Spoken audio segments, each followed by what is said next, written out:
Thank you. With Right. great, what is it? With great power comes great responsibility. That's me, totally. My name is Sharon Ball. I'm a makeup artist, but I'm also a tutor of media makeup. So is that what you've always done? I mean, when you were at school, did you think that's what I want to do when I leave school? Or have you sort of meandered through life a little bit?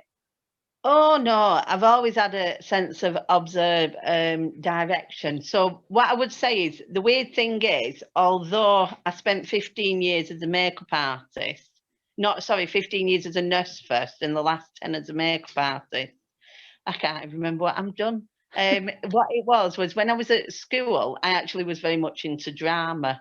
I love drama, I love theatre.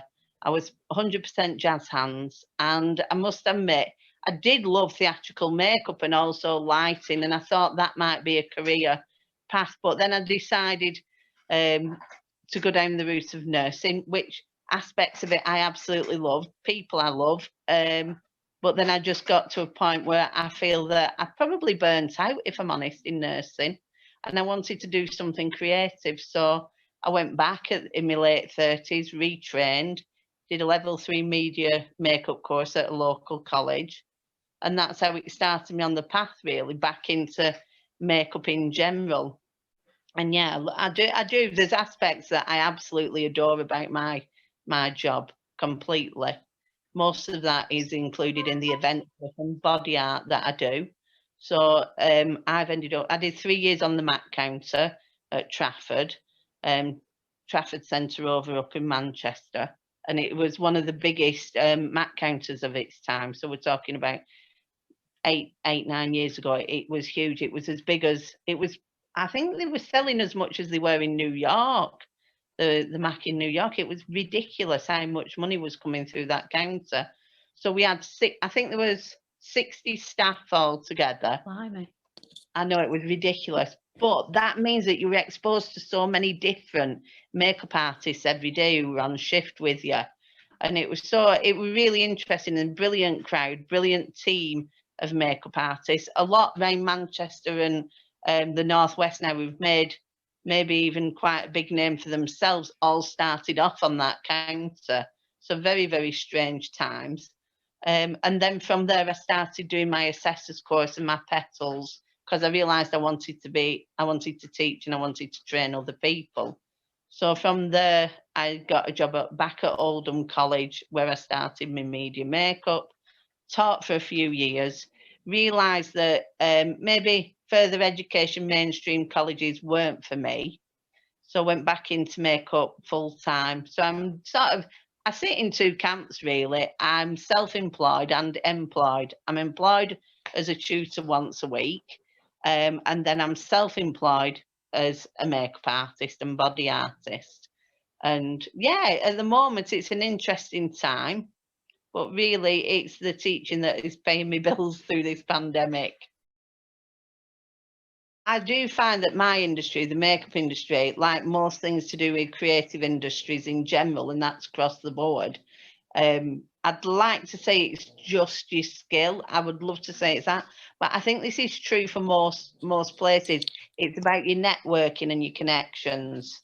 You know, it's about building up those relationships and keeping those relationships, and being aware that everybody that you come across, even though they could be a potential friend, and that's brilliant, and it's nice to make new friends, but they also could be a potential employer or colleague, or somebody later on that you'll meet down the line who'll offer you a job, or you'll offer them a job. That's very noticeable within the creative industries. Very much a case of who you meet and who you get to know, and those relationships you build, really very important. I think it's having first of all, with makeup, it's having a clear vision of which pathway you can go down. So you can go down commercial makeup and also retail makeup, and that's probably one of the easy ways to get in.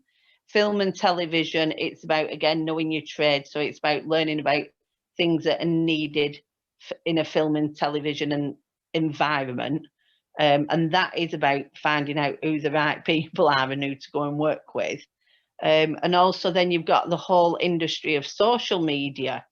Now, there's a lot of makeup artists around the Northwest who've come up through the social media ranks, and have actually produced brands and their own branding through social media. And a makeup artist, I would say makeup artist influencers, but theirs is very much an Instagram-led kind of style of makeup.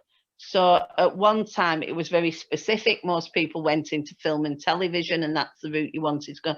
Now it's sort of, there's different branches of makeup that you can get into. So it's have a clear focus on that, first of all. What interests you? What do you love about it? And then it's like any kind of job. It's do your research and practice. That's it.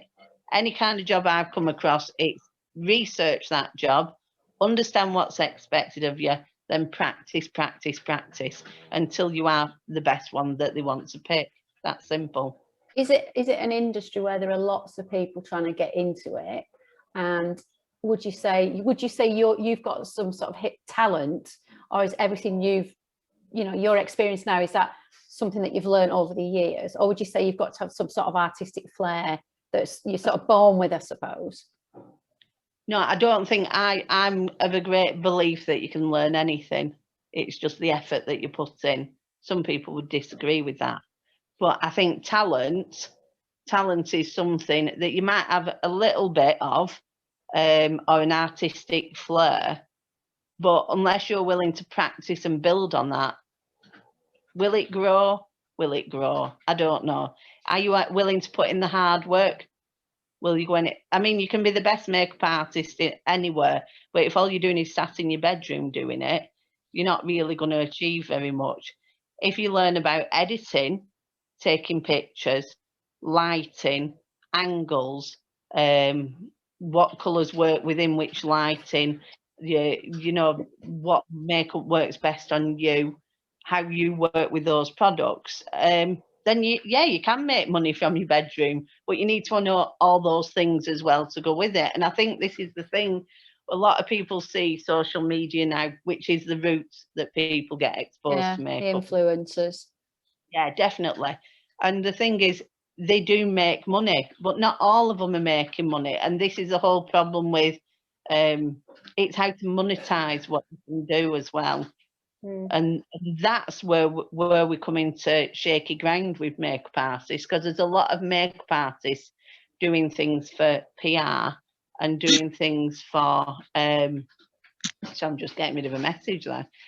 Doing PR, and it is a case of they are thinking, well, I get all these free products, but they're not being paid for it. And actually companies are making a lot of money off the backs of young people, because they're not charging for that time or that review or that makeup experience. And that's what worries me the most about social media. Makeup artists or people doing makeup aren't actually reaping the benefits, but the larger companies are. I would personally say, I mean, most of the people who are into makeup start being into makeup around about 12 now. Some would say it's great, some people would say it's horrendous, depending on your ethos on that one. But definitely get your English and maths out of the way. That's for any single course whatsoever.